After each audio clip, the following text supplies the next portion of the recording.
Actually इस generation के साथ प्रॉब्लम ये है कि इनको सुविधाएं बहुत ज़्यादा मिल रही हैं। तो पहले हम कहते थे कि जो वेस्टर्न कंट्रीज हैं वहाँ पर तलाक जो है बड़ा कॉमन वर्ड था, हमारे यहाँ भी कॉमन वर्ड हो रहा है। So how do you look at that? Divorce का कारण ईगो भी है। कैंसर का सबसे बड़ा कारण रात्रि भोजन। आप दिन में सोते हैं तो आपने सब कुछ खो दिया है। ओशो पर आपके क्या विचार हैं? कंट्रोवर्सी हो जाएगी लेकिन चलता है। तो गुरु महाराज के किसी व्यक्ति ने पैर पकड़ लिए और वो चल रहे थे, एकदम से वो गिरे तो उनका हाथ मेरे सिर पर आया। अरे वाह! जब उनका हाथ मेरे सर पर आया तो मेरे अंदर ही बिजली चमकी।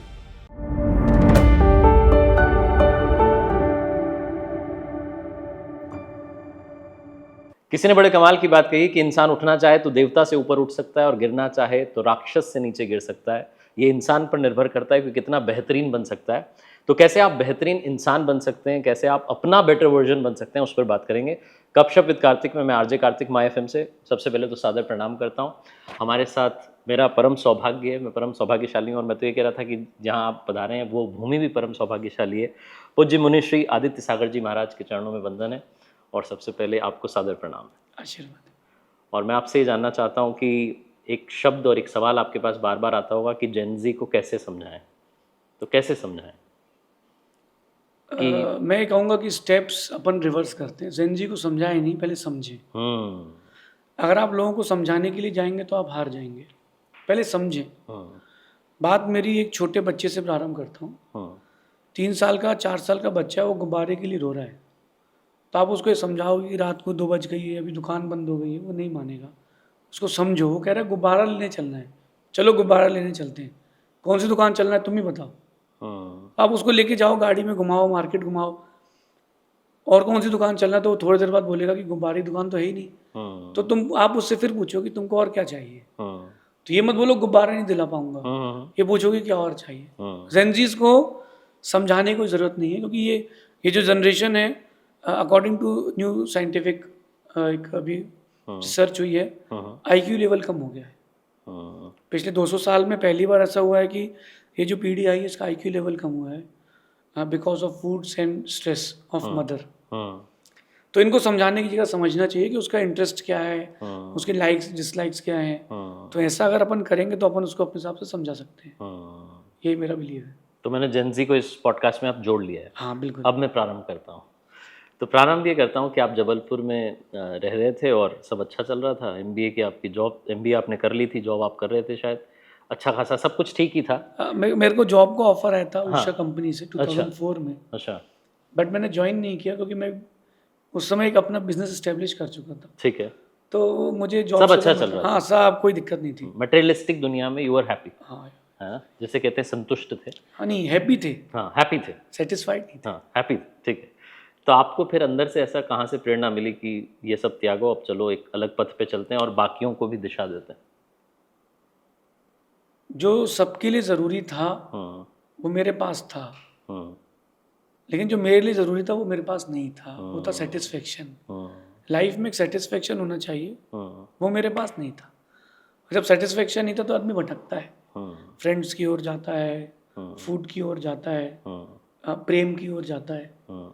तो वो सब चीज़ें अधूरी थी लाइफ की। सब कुछ था लेकिन कुछ एक फिलर नहीं था, वो फिलर था सेटिस्फेक्शन।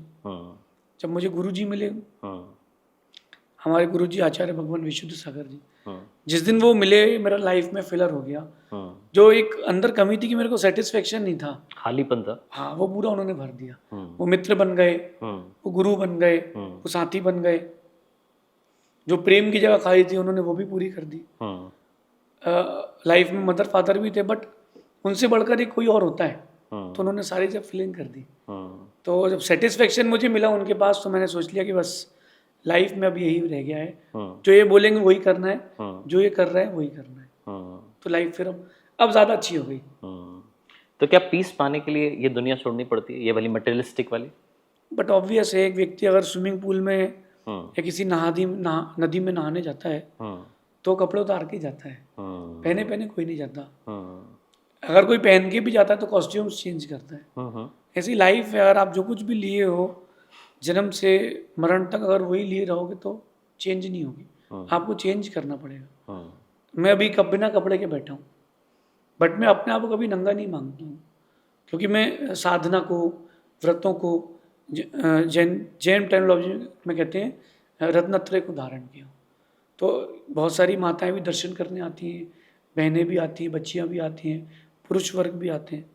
तो मुझे कभी अपने आप में फील नहीं होता कि मैं न्यूड हूँ, क्योंकि न्यूड वो है जो विषय वासना से युक्त है। मेरे पास कपड़े नहीं है, मैं निर्वसन हूँ, क्योंकि मेरे पास वासना नहीं है। तो अगर मैं अपने आप को देखता हूँ तो मैं ये पाता हूँ कि मैंने सब कुछ छोड़ दिया, लेकिन जब सब कुछ छोड़ा है तो मुझे जो मिला है वो कीमत से नहीं किस्मत से मिलता है। क्या बात है। निर्वस्त्र नहीं निर्वसन हो, जो आपने शब्द का जो उपयोग किया बहुत ही सुंदर। और आपने ही बताया कि विकारों से दूर हो जाना ही जो है जीवन की बड़ी अच्छी। मैं कहानी भी अभी कर रहा था, मैं कहानियाँ सुनाता हूँ हर सोमवार को सुबह 9:30 बजे। तो ये कहानियों के शॉर्ट स्टोरीज 1 मिनट वाली सुनाता हूँ, क्योंकि इंस्टाग्राम पे उसके पास टाइम नहीं, उसे अगली रील भी देखनी है तो बहुत कम टाइम है। तो मैंने कहा भाई जल्दी से बता दूं क्या कह रहा हूँ।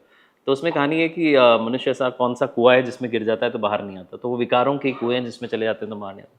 कैसे बाहर आ सकते हैं अगर, क्योंकि विकार लेके तो हम पैदा हो ही रहे हैं, कैसे निर्विकार हो सकते हैं? ये बात समझिए कि विकार लेकर के कोई पैदा नहीं होता। यहाँ आ जाते हैं।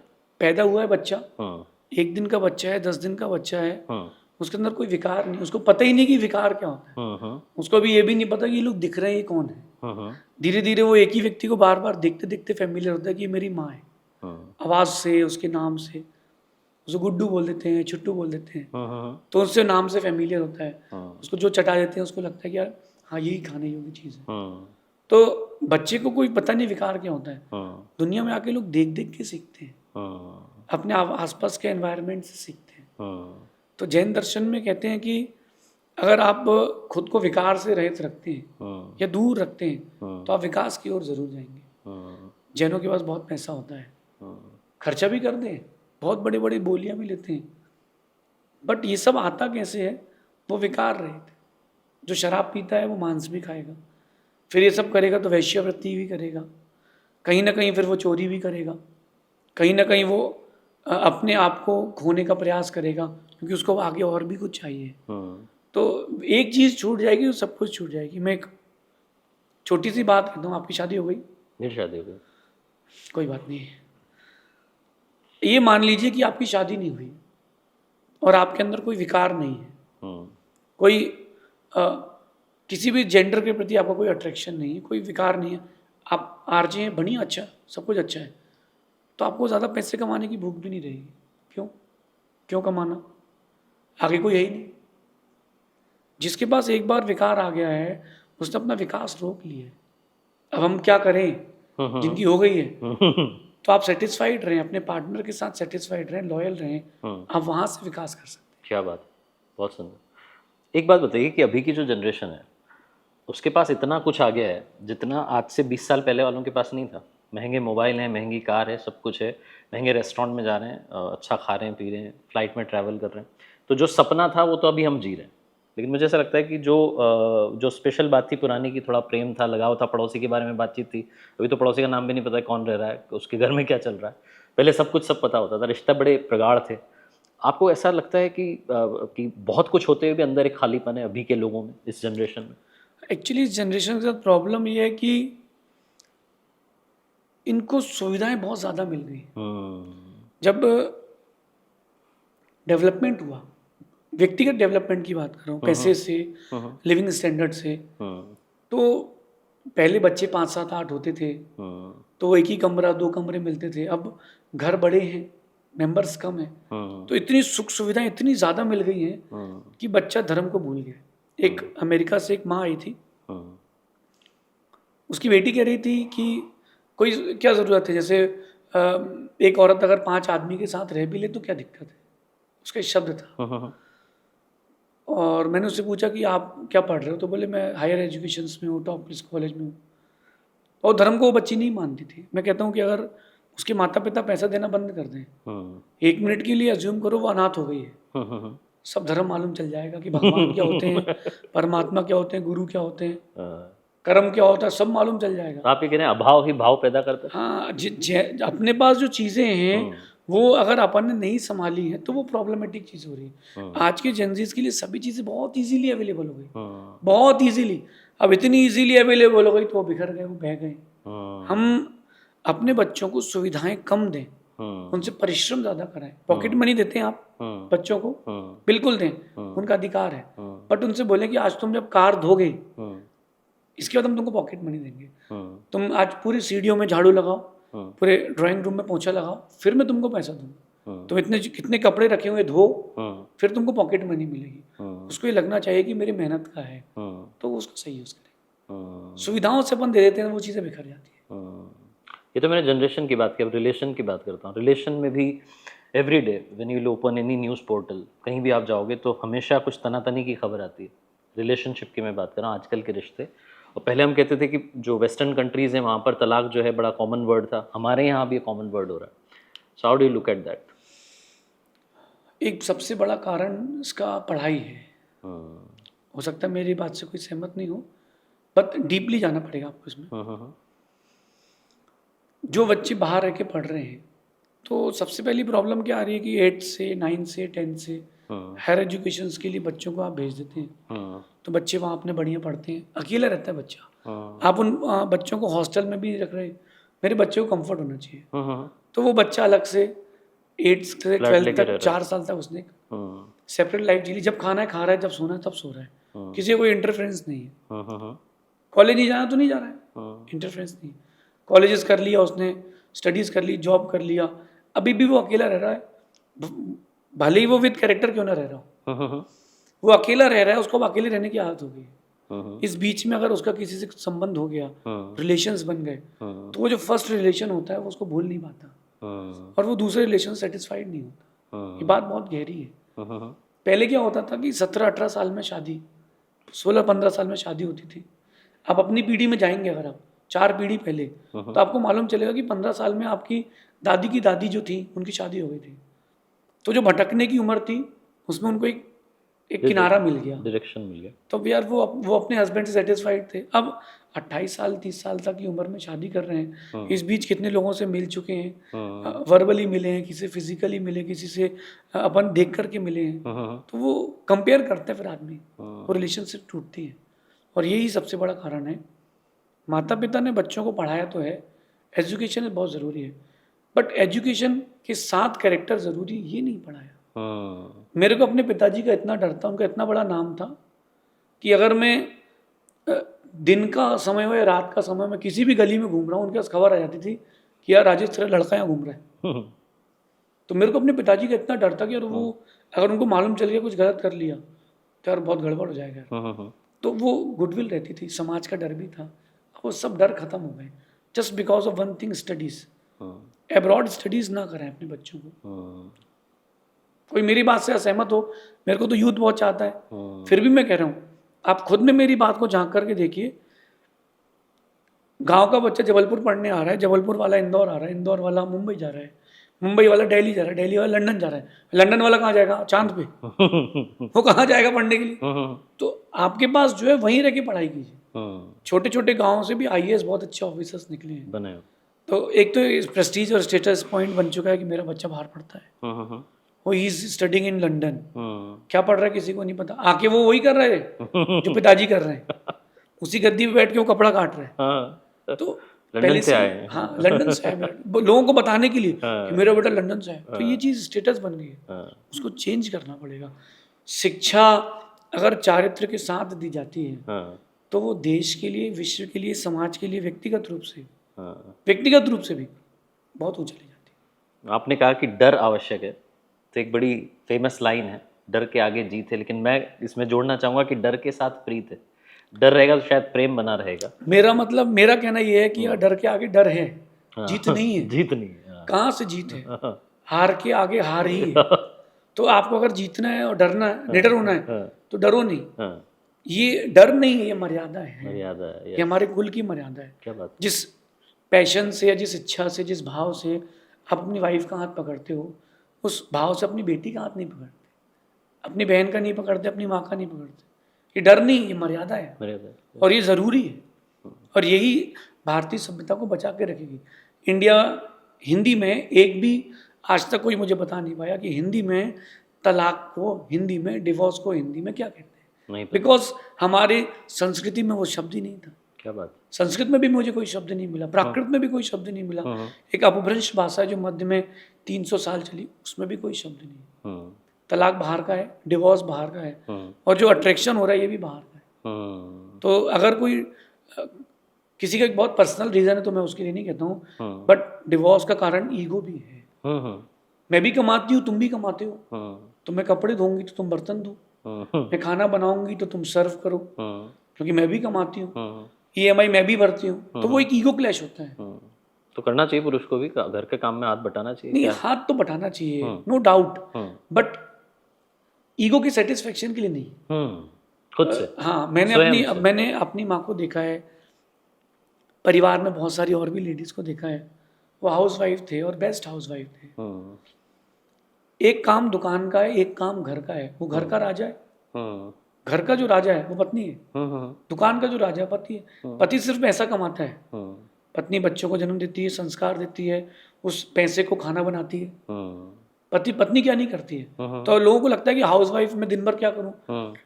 आप अपने आप को सबसे बेस्ट हाउस वाइफ प्रेजेंट करो ना, कि आपकी कम्युनिटी में, आपकी फैमिली में लोग ये बोलें कि यार इससे अच्छी तो कोई लड़की मिल ही नहीं सकती। लेकिन वो हायर स्टडीज के कारण प्रॉब्लम्स आ रही है, ये हो रहा है। तो हायर स्टडी तो करनी चाहिए, पढ़ाई तो करना चाहिए, पढ़ाई बुरी नहीं है, बट हाउस वाइफ होने को एक बर्डन ना माने आप, ये कह रहे हैं। हाँ, पढ़ाई बहुत अच्छी बात है, नहीं पढ़ेंगे तो नॉलेज कैसे आएगी। बट पढ़ाई करने के बाद मुझे जॉब करना है, मैं भी अपने पैरों पे खड़े होंगे, तो अभी किसके पैरों पे खड़े हो। सबसे पहला काम स्त्री का ये है कि वो घर संभाले, संस्कार संभाले, क्योंकि उससे बहुत सारी पीढ़ियां हैं। अपन 1 मिनट के लिए वैज्ञानिक में आते हो कि जेंजीज साइंटिफिकली प्रूव चाहिए उनको हर चीज का। एक लड़की है, बहुत अच्छी है, उसका कैरेक्टर बहुत अच्छा है, उसकी सब कुछ बहुत अच्छा है, तो उसका जो जीन्स है, जिसका DNA है, वो बहुत अच्छा है, वो धार्मिक भी है। जब वो किसी बच्चे को जन्म देगी तो वो भी वैसे ही रहेगा। एक लड़की ऐसी है जो कैरेक्टर वाइज अच्छी नहीं है, उसको कुछ भी खाना है, कुछ भी बोल देना है, अपने मन का जीवन जीना है, उसका जीन्स बिगड़ रहा है, उसका DNA बिगड़ रहा है, आगे आने वाली जो संतान उसकी होगी उसका DNA बिगड़ेगा। तो अगर आज अपन कैरेक्टर वाइज और स्टडीज वाइज सब जगह से अगर अच्छे हैं तो हम अपने आने वाली पीढ़ी को भी बचा रहे हैं। जैन दर्शन की ओर आता हूँ, ये तो जीन्स की बात हो गई, अब कर्म की बात करता हूँ। कर्मास क्या कहते हैं, जो आपने यहाँ पर जिया है जीवन, ऐसे ही कुछ अगला मिलेगा, क्योंकि आपकी आदत हो गई ना वैसे जीने की। जो जस करहीं सो तस फल चाखा। तो आपने जिन कर्मों के साथ, जिन भावों के साथ ये जिंदगी जी है, अगली जिंदगी भी वैसी मिलेगी। कुछ लोग इस जिंदगी में आकर चीट करते हैं, लोगों का पैसा खा लेते हैं, लोगों के साथ बुरा व्यवहार करते हैं, ये पहले से लेकर के आए ना। कुछ लोग अच्छा करते हैं, चीट नहीं करते हैं, वो पहले से लेकर के आए। तो अगर अपन अपने जीवन को अच्छा रखते हैं तो आने वाला आपका जीवन और आपसे जुड़ी कई जिंदगियां जो आपके जीन्स से चलेंगी, वो सब अच्छे होंगे।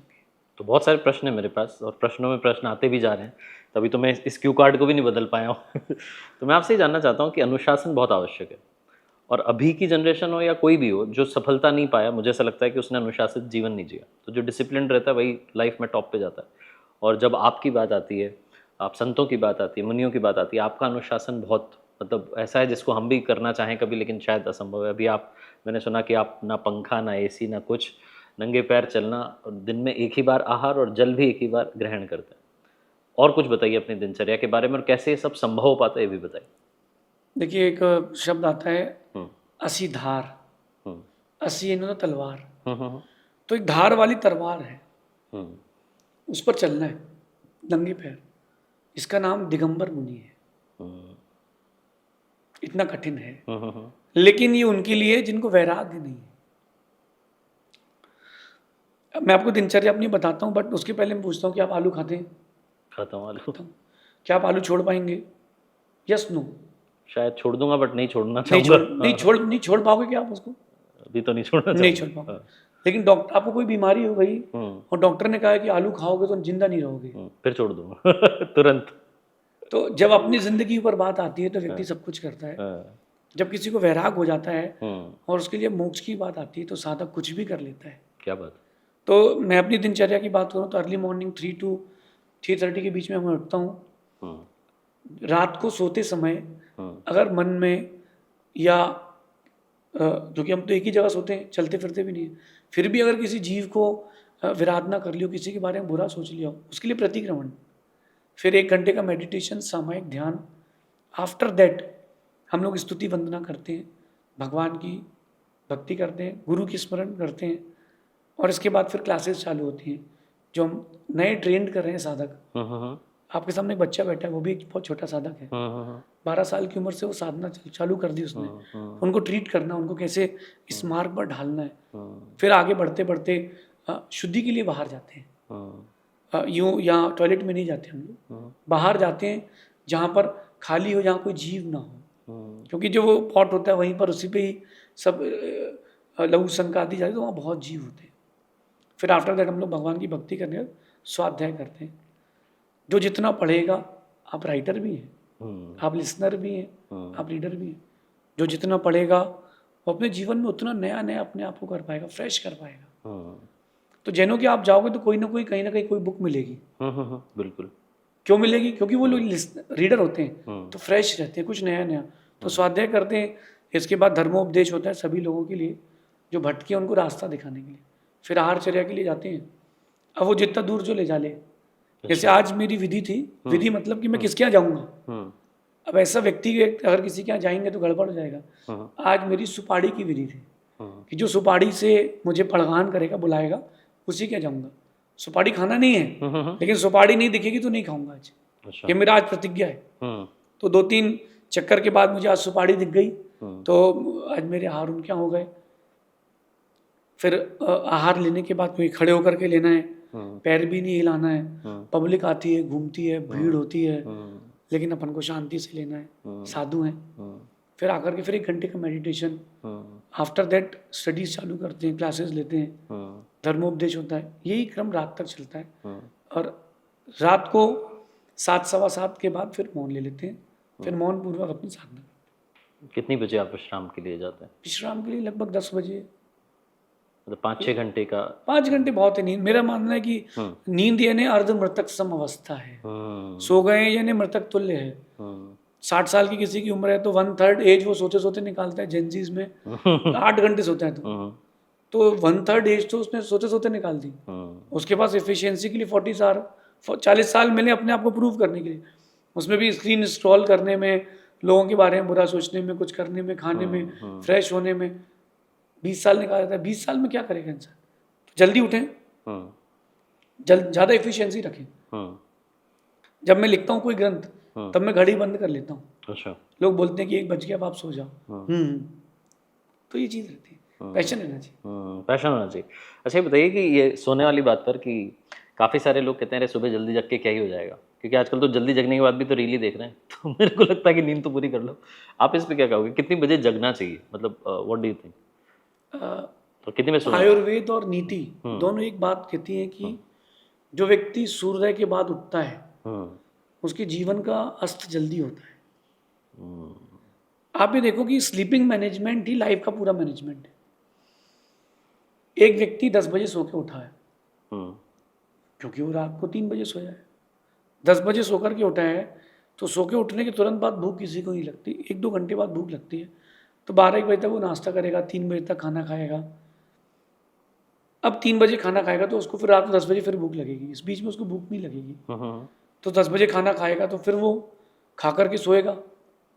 ये सारा डिस्टर्बेंस हो गया। मैं आपको बोलता हूँ, जो मैं कहता हूँ वो आप दिनचर्या अपनाओ। अर्ली मॉर्निंग 5 o'clock उठ जाओ। जल्दी उठ के क्या करेंगे? आप धार्मिक क्रियाएं करें, आप अपने बिजनेस से रिलेटेड, अपनी स्टडी से रिलेटेड चीज़ों को सुने, पढ़ें, अपने व्यक्तित्व को कैसा अच्छा बनाएं, पर्सनालिटी डेवलपमेंट कैसा करें, इन सब चीज़ों पर गौर करें। फिर आप जब जल्दी उठ जाओगे तो 9 बजे भूख लगेगी, 9-10 बजे खाना खा लोगे, फिर वापस आपको शाम को 4-5 बजे भूख लगेगी। और 4-5 बजे भूख लगेगी तो रात को भोजन नहीं करोगे। रात को नहीं करोगे तो बीमार नहीं पड़ोगे। क्या बात! कैंसर का सबसे बड़ा कारण रात्रि भोजन है। एक बात मैं आपको और कहता हूँ, हो सकता है कि मेरी बात भले आउट ऑफ द बॉक्स हो, बट बहुत इंपॉर्टेंट है। नहीं, सारी बातें इंपॉर्टेंट है। जो बिजली है, ये बिजली बनती है, इसमें बहुत पैसा खर्च होता है, बनने में भी, यूज करने में भी। अपन ये सोचते हैं कि जो नाइट शिफ्ट है वो भूल जाए। अर्ली मॉर्निंग 5 o'clock से ऑफिसेज खुलेंगे, सूर्योदय होते ही। तो आप देखो जो लाइट्स का यूज होता है, तो जो 5 बजे से 12 बजे तक लाइट का अपन यूज ही नहीं कर रहे ऑफिस में, वो आपको लाइट को यूज ही नहीं करना है ना। तो आपका गवर्नमेंट से और आपका बहुत पैसा सेव हुआ। और आप शाम को छोड़ दो, आप व्यक्ति अपना जाने, उसका काम जाने। तो अगर थोड़ा जल्दी उठते हैं तो लाइफ पे ज़्यादा जी सकते हैं। नींद जो है पूरा खेल है, नींद तो पूरा करना पड़ेगा। पूरा। और अगर आप नींद दिन में पूरा सोते खेल है, हैं, हाँ, स्लीप मैनेजमेंट पूरा गेम है मतलब। आप दिन में सोते हैं तो आपने सब कुछ खो दिया है। बीमार है, महीने में एक आध बार कभी पावर नैप ले ली, वो बात की बात है। लेकिन दिन में सोना यानी खुद को खो देना है। मोटिवेशनल एनर्जी आपकी जीरो नहीं, माइनस हो जाएगी। 2 टाइप के लोग हैं वे मुनि जी। पहले वो हैं जो रील देख रहे हैं, रील में बिल्कुल क्रेजी हो गए। दूसरे वो हैं जो आपके प्रवचन सुन रहे हैं, या आजकल ओशो को भी बहुत सुनते हैं। ओशो तो बहुत पहले बातें कह गए। ओशो पर आपके क्या विचार हैं? कंट्रोवर्सी हो जाएगी लेकिन चलता है। मैं कहूँगा कि कोई भी चिंतक या दार्शनिक बुरा नहीं होता, बट अगर वो आपको कोई एक कंक्लूजन नहीं दे, अगर वो कंक्लूजन नहीं दे रहा है तो फिर उसको सुनना व्यर्थ है। मतलब आप ये कह रहे हैं ओशो की बातें ओपन एंडेड है? नहीं, कंक्लूजन, हाँ ओपन एंडेड कंक्लूजन होना चाहिए। एट द एंड क्या है, मतलब पिक्चर की एंडिंग तो हुई हो। हाँ। आप ये कह रहे हैं कि पिक्चर में मैं आपसे कह रहा हूँ कि रसगुल्ले खाइए खाइए खाइए खाइए, अब आप बोर हो चुके हैं, अब बैठ जाइए, तो मैं ऐसा कर लूंगा, लेकिन कल रसगुल्ला खाने की इच्छा नहीं होनी चाहिए, क्योंकि मैं उसमें आसक्ति बढ़ा रहा हूँ ना। जहाँ वो बहुत लंबे समय तक रहे हैं वहीं मेरा जन्म हुआ है। वो जबलपुर में बहुत लंबे समय तक रहे, इसीलिए मैंने वो प्रश्न किया। और वो भी दिगंबर जैन ही थे। उन्होंने आचार्य विमल सागर जी से व्रत भी लिया था। बहुत इंटरेस्टिंग कहानी, क्योंकि जो जहाँ वो रहते थे बहुत लंबे समय तक रहे, वो मेरे फ्रेंड का घर था। अच्छा। तो मंदिर के सामने वो बहुत लंबे समय तक रहे, और जैन बोर्डिंग स्कूल में उन्होंने पढ़ाया है जबलपुर में।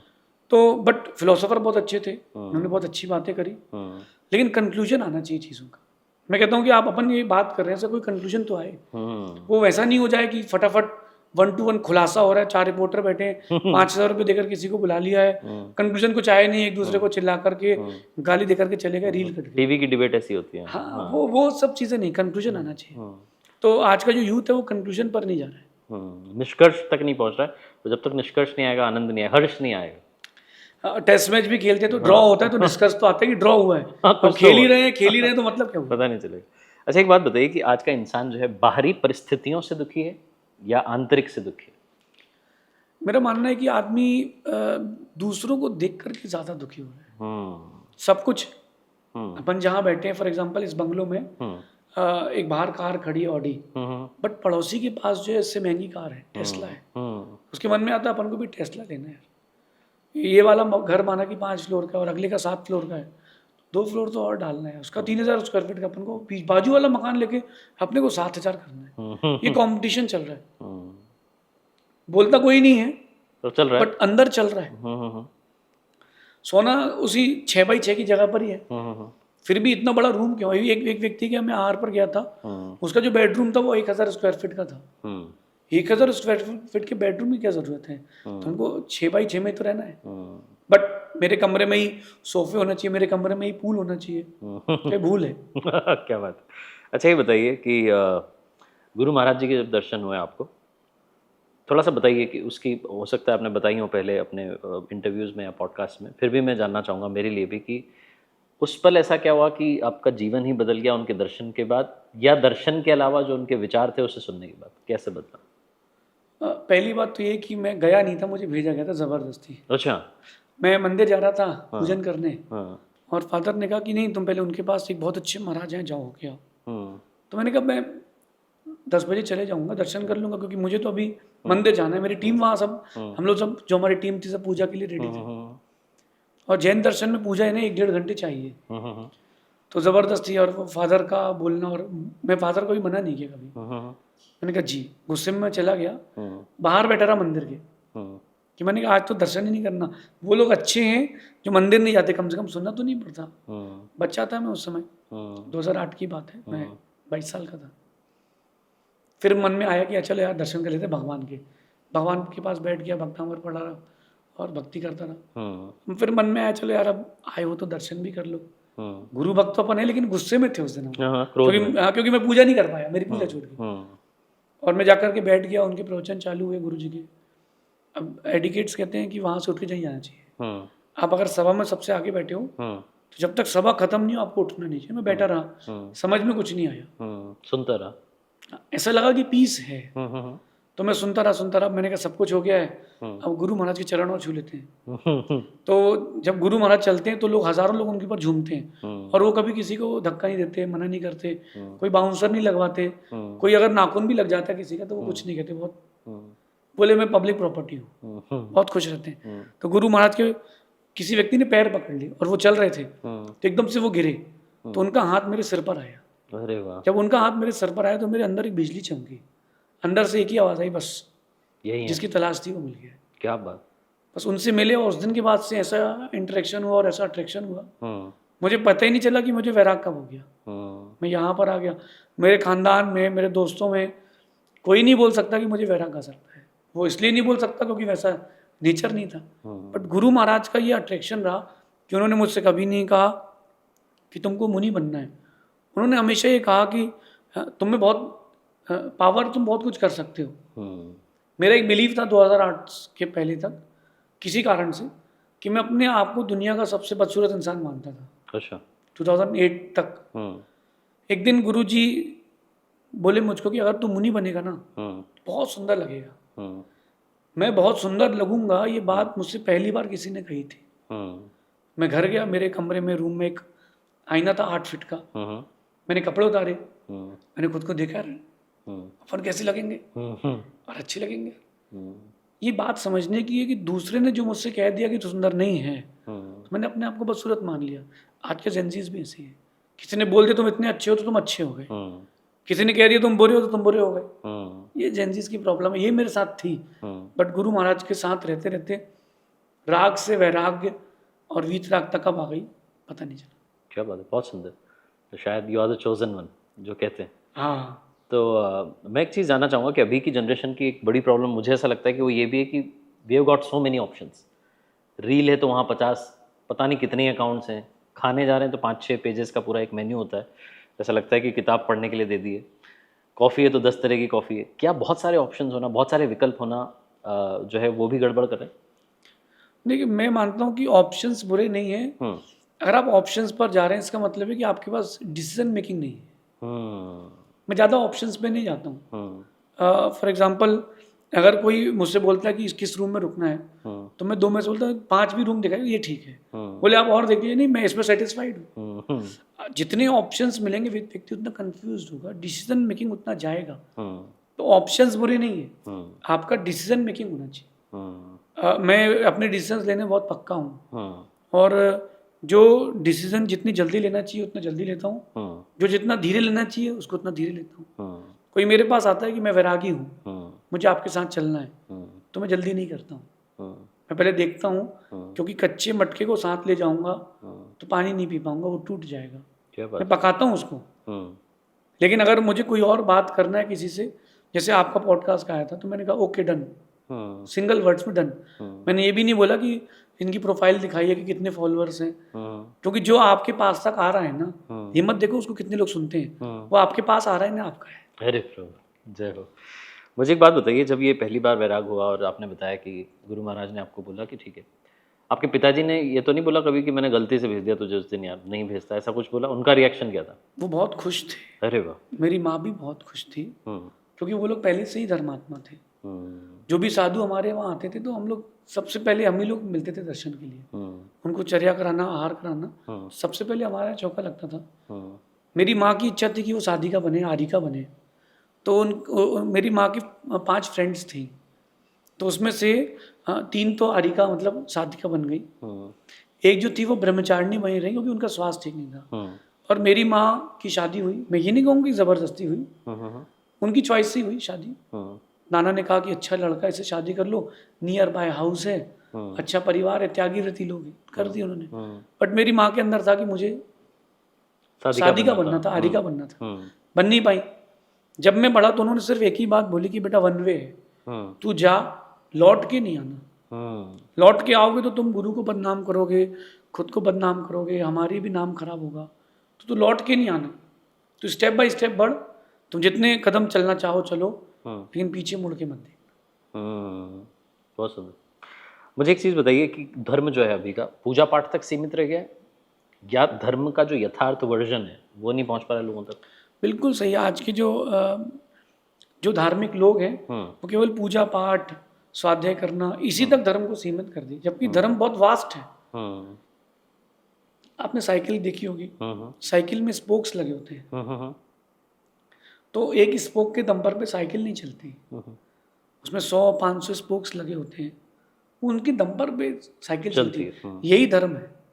केवल पूजा पाठ करना धर्म नहीं, एक अंग है ये एक आरा है, एक अंग, एक अंश है, यही नहीं है सब कुछ। लोगों पर दया करना, अनुकंपा करना, कोई बीमार है उसका स्वास्थ्य ठीक करना। अभी मैं आ रहा था तो मेरे पास एक क्वेरी आई कि एक बच्चे को पढ़ना है, केवल 20,000 रुपये शॉर्ट है उसके पास। तो मैंने अपनी टीम को कहा कि आप अपने एक आदमी को बोलो कि हमको 1 घंटे में कंफर्मेशन दे कि जो खबर आई है राइट है कि नहीं है, क्योंकि all over the India network है अपना। उसने कह दिया कि राइट है, तो मैंने कहा बटन दबाने में देर मत लगाना, क्या बात, क्योंकि उसको ज़रूरत है।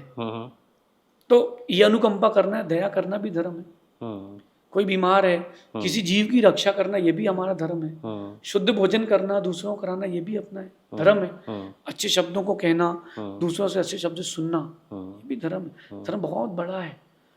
इन शॉर्ट ये कहूँ कि जो उत्तम सुख में रख दे वो धर्म है। क्या बात, इसी में बैठना ये सुख नहीं है। आप गर्मी में बैठो फिर भी खुश हो, ये सुख है। ये बात बहुत सुंदर। एक बात बताइए, क्या स्पिरिचुअलिटी और रिलीजन दो अलग अलग चीज़ें? क्योंकि मैं डिफरेंट ओरेटर से मिलता रहता हूँ, तो बहुत सारे ऐसे प्रश्न आते रहते हैं। आप इस पे क्या सोचते हैं? स्पिरिचुअलिटी और रिलीजन? हाँ, देखिए रिलीजन्स सबकी अपनी अपनी मान्यताएं हैं। एक व्यक्ति चींटी मर जाए तो वो बहुत पीड़ित होता है, मतलब वो जीवों की रक्षा को धर्म मानता है, और एक हिंसा को ही धर्म मान रहा है। 1 मिनट के रिलीजन पर आता हूँ। लोगों के अंदर घृणा भर दी गई है, कैटेगराइज कर दिया गया। हाँ, ये ऐसा करता है, ये ऐसा करता है। मैं कहता हूँ कि कैटेगरी में एक में डूब जाओ आप। एक बलि दे रहा है, एक बकरे की बलि दे रहा है, और उसको अग्नि में चढ़ा करके बोल रहा है स्वाहा, मैं वेदों के जो का लिखा हुआ है वो कर रहा हूँ। और एक व्यक्ति काट के खा रहा है बकरा ईद के दिन। तो मैं कहूँगी दोनों में कोई अंतर नहीं है, एक खा रहा है और एक चढ़ा रहा है। इसकी जगह अगर रिलीजन की बात करते हैं तो ह्यूमैनिटी, अहिंसा, ये रिलीजन है। जैन दर्शन से मत जुड़िए। मैं जैन हूँ तो जैन की बात नहीं करूँगा। अहिंसा धर्म है। भगवान राम की ओर चले जाए, राम ने कोई हिंसा नहीं करी। कृष्ण की ओर चले जाए, उन्होंने कोई हिंसा नहीं करी। आप अगर किसी और दर्शन की बात करते हैं, किसी भी धर्म की किताब में ये नहीं लिखा कि जीवों को काट के खा जाओ। किसी भी धर्म की किताब में नहीं लिखा। अगर लिखा है तो ये बनाया हुआ वर्जन ऐड कर दिया गया। हाँ, क्योंकि भगवान जो है वो किसी को दुख देने के लिए नहीं हुआ है। वो जिसको भगवान कह रहे हो किसी को दुख कैसे दे सकता है?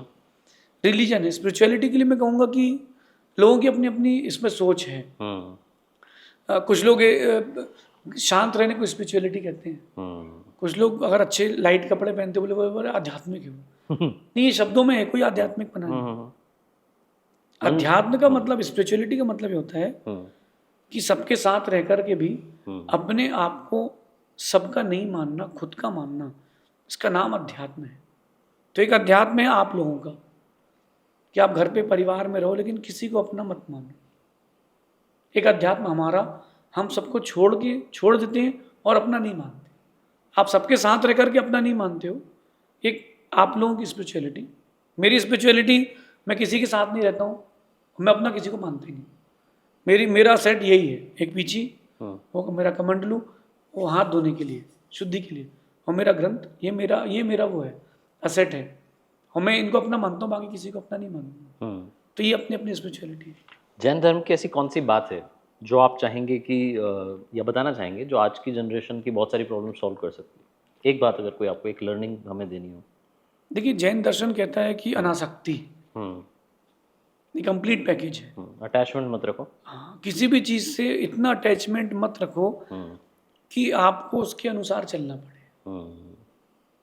बचपन में एक गोले, बर्फ के गोले वाला आता था, वो नहीं आए तो दिन भर रोते थे, यार वो आ जाए ही नहीं, या पैसे नहीं थे और नहीं खा पाए, तो उससे अटैच हो गया। ठंडी का मौसम था और आपको कोई दूध पीना था कुल्हड़ वाला, खत्म हो गया तो उससे अटैचमेंट हो गया। ये बाहर की चीज़ों की बात है। अंदर की चीज़ों की बात करें तो लोगों से अटैचमेंट, घर की गाड़ी, बंगलो, इन सबसे अटैचमेंट। जो आपका अनासक्ति है, यानी लोगों से अटैचमेंट, चीज़ों से अटैचमेंट नहीं है, वो आपके लिए पीस है। आज सुबह मैंने ये अपने प्रवचन में बात कही थी कि आप लोगों से, चीज़ों से जितना ज़्यादा जुड़ोगे, आप उतना खुद को खो दोगे। आप ये जो रील्स स्क्रॉल कर रहे हैं क्या है? आसक्ति। मुझे यही पिज्ज़ा खाना है, मुझे यही मोमोज खाना है, आसक्ति। यही आसक्ति डुबा रही है। और जितना आप अपने आप को अटैचमेंट से दूर रखेंगे, आप उतना आगे बढ़ते जाएंगे। पतंग तभी उड़ पाती है आसमान में जब वो किसी को साथ में नहीं लेती। बस एक धागा है जिसके दम पर वो उड़ रही है, वो डिसिप्लिन का धागा है, वैल्यूज का है बस। और अगर आप पतंग सबको लेकर के कभी उड़ नहीं सकती, तो अगर आप आसक्ति के साथ जिएंगे तो कुछ नहीं कर सकते। बिजनेस में आसक्ति है, फैमिलीज में आसक्ति है, लिविंग ऑफ स्टैंडर्ड में आसक्ति है। मुझे तो अपना चादर ओढ़ के नींद आती है, लोग ऐसा सोचते हैं। तो क्यों आप बाहर निकलो इस दुनिया से। मैं तो कहीं भी जाता हूँ तो मुझे ऐसे लकड़ी का पाटा मिलता है बैठने के लिए, तो उसमें सो जाता हूँ और मेरी चिटाई उसको ओढ़ लेता हूँ, दैट्स ऑल। एक ये पहला पॉडकास्ट है ऐसा गुरुजी जिसमें ऑडियंस भी बैठी हुई है। तो मेरे पॉडकास्ट करना एक तो स्टूडियो में हो जाते हैं और दो लोगों की बातें फिर वर्चुअली लोग देख रहे होते हैं, लेकिन यहाँ हमारे साथ में इनका भी परम सौभाग्य है कि सारी बात सुनने को मिल रही है। और इनके मन का एक प्रश्न है जो मैं पूछना चाह रहा हूँ, अब मुझे लगता है कि रिलेट करेंगे। प्रश्न ये है कि काफ़ी लोग ये कहते हैं कि मेरे साथ ही क्यों होता, इसका क्या उत्तर देंगे आप? क्योंकि जैसे ही कुछ बुरा होता है हम कहते हैं यार मेरे साथ ही क्यों हो रहा है। ये सोच गलत सोच है कि मेरे साथ ही ऐसा क्यों हो रहा है। थोड़ा बाहर निकलिए। धूप के समय आपकी गाड़ी पंचर हो गई, एयरपोर्ट के 2 किलोमीटर पहले और आपकी फ्लाइट छूट गई, आप कह रहे मेरे साथ ही ऐसा क्यों होता है। तो एक काम कीजिए, गाड़ी ठीक करके अब अनाथ आश्रम चले जाइए, वहां देख के आओ कि तुम्हारे साथ हुआ क्या है। कैंसर हॉस्पिटल चले जाइए कि तुम्हारे साथ हुआ क्या है। स्लॉटर हाउस चले जाइए, तुम कह रहे कि तुम्हारे साथ हुआ, मेरे साथ ही क्यों हो रहा है। तुम्हारे साथ तो कुछ भी नहीं हुआ है, थोड़ा बाहर निकलो, दुनिया में जाके देखो। ऐसे मोहल्ले में चले जाओ जहाँ बकरे उल्टे टंगे रहते हैं, वो एक लेडी 8-8, 10-10 बच्चों को जन्म दे रही है, फिर आप कह रहे हो कि मेरे साथ ही क्यों होता है। नहीं, आपने जो पत्ते सेट किए हैं ना ताश के, वही मिलते हैं। जब फ्रेश नई गड्डी लेकर के आते हो तो बाकायदा पूरा कार्ड सेट रहते हैं, सिंक्रोनाइज रहते हैं, जोकर बाहर रहता है, प्लेन कार्ड बाहर रहता है। जब आप उसको शफल कर लेते हो तो फिर तुमने शफल किया है ना, तो तुमको सफर करना पड़ेगा। क्या बात है, बहुत सुंदर। तो आपने जो कर्म सेट कर लिए हैं तो क्रम से पूरे कर्म तुम्हें जमा लिए, वही मिलेंगे। अगर तुम चाहते हो कुछ अच्छा कर लूं तो थोड़ा सा रिलीजियस एक्टिविटीज करो, धार्मिकता की ओर आ जाओ, दया की ओर आ जाओ, मन में अच्छे विचार रखो सबके प्रति, कुछ अच्छे काम करो। जब अच्छे काम करोगे तो जो सफल हो रहा है वो सही जगह जाएगा और फिर सब सही सेट हो जाएगा। बेसिकली कर्म क्रम तय करते। हाँ, मेरा ये मानना है कि जो कुछ होता है वो हम करते हैं, कोई मेरे लिए कुछ नहीं करता। ये पॉडकास्ट यहाँ नहीं था, किसी और हाउस में था, जस्ट बिकॉज बहुत गर्मी है तो इस पॉडकास्ट को यहाँ शिफ्ट कर लिया। मैं सोचता हूँ कि मेरा अच्छा कर्म था कि मुझे इतना दूर धूप में नहीं जाना पड़ा। इनके भी तो अच्छे कर्म इनके अच्छे कर्म थे कि इनका जो कि जैन मुनि किसी घर जाते नहीं है तो इनके तो फ्री में लॉटरी लगती है। बहुत सुंदर। एक बात ये बताइए मुझे कि एक समस्या तो ये थी जो मैंने बताई मेरे साथ क्यों होता है, दूसरी समस्या है कि मैं पास्ट से नहीं आ पा रहा हूँ। पास्ट में रुके होने की वजह से बहुत सारे लोग जीवन में रुके हुए हैं, आप इस पे क्या कहेंगे? जस्ट 2 दिन पहले मैंने इसी पर काम किया है। हमारी पूरी टीम ने इस पे काम किया है। मंत्राक्ष का ध्यान शिविर चल रहा था अभी। अगर मेरा कहना कि आप आते तो आप भी रोते। जितने कैमरामैन बच्चे बैठे हैं ना, एक हाथ से फोटो खींच रहे तो एक हाथ से रो रहे थे। इनको तो पैसे के लिए आया ना बच्चा तो फोटो खींचने, वो क्यों रो रहा था। जो साउंड में बैठा था वो आदमी रो रहा था, सब रो रहे थे क्योंकि इमोशनल डिटॉक्स का मैंने एक सेशन रखा। अच्छा। आदमी किसी ना किसी ऐसी चीज से बंधा हुआ है जो काम की नहीं, लेकिन बस वो बंधा हुआ है। बचपन में किसी ने बुरा कर दिया या उसने किसी का बुरा कर दिया, वो चीज बाहर नहीं निकल रही। उसने कुछ ऐसा कर दिया जो किसी को बोल नहीं सकता, जो कोई सोच भी नहीं सकता, तो वो सब चीजें भरी थी।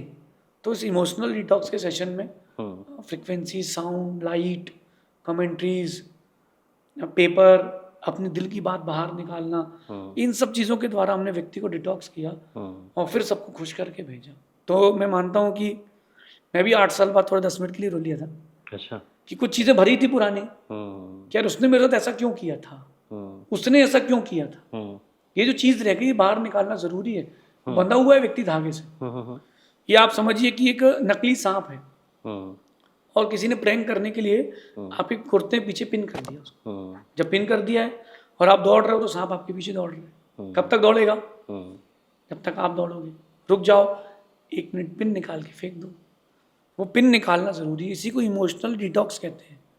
बैठ कर के इमोशनल डिटॉक्स कीजिए खुद को। और मैं भी यही करता हूँ जो बातें मन में आती हैं उनको लिख करके अलग करते जाता हूँ, तो हल्का हो जाता हूँ। पास्ट से बंधे रहोगे तो ना प्रेजेंट में कुछ कर पाओगे, जब प्रेजेंट में कुछ नहीं कर पाओगे तो फ्यूचर कुछ नहीं मिलेगा। पास्ट को छोड़ना पड़ेगा, leave the past, live in present for the future. मैंने आपको एक बुक दी है स्पिरिचुअल मैनेजमेंट, उसका 7th चैप्टर है ये, अतीत से मुक्त हो। अतीत से मुक्त नहीं होंगे तो वर्तमान का आनंद नहीं ले पाएंगे। एक छोटी सी बात है, आपका कुछ फेवरेट फूड होगा? फेवरेट फूड तो बहुत, मैं तो फूडी हूँ। फिर भी कोई एक जो सबसे पहले आप चूज करोगे? चाइनीज। तो आपने आज चाइनीज फूड खा लिया, वैसे खाना नहीं चाहिए ठीक वो, क्योंकि वो पचता नहीं है। नहीं, वैसे दाल बाटी चूरमा है। हाँ फिर ठीक है, ठीक है। तो दाल बाटी चूरमा ले लेते हैं, because I don't like Chinese. ठीक है। तो दाल बाटी चूरमा आपने आज खा लिया, बहुत अच्छा, बढ़िया। आपने माँ से कहा या वाइफ से कहा कल मैं यही खाऊंगा, मुझे बहुत अच्छा लगा, कल भी यही बनाना, सेम टेस्ट सेम क्वांटिटी, लेकिन बना नहीं। आपको रोटी और गिलकी की सब्जी मिली, तो आप पास्ट से बंधे हुए थे, यार बाटी चाहिए थी, लिट्टी चोखा चाहिए था, तो मुझे तो यही खाना था, तो जो था वो आप खा नहीं पाए। बाहर जाके तुम लिट्टी चोखा खा भी लोगे तो वो जो तुमने पत्नी से या माँ से झगड़ लिया है वो गूंज अंदर चलती रहेगी। तो जो पास्ट से मत चिपको, जो था छोड़ दो।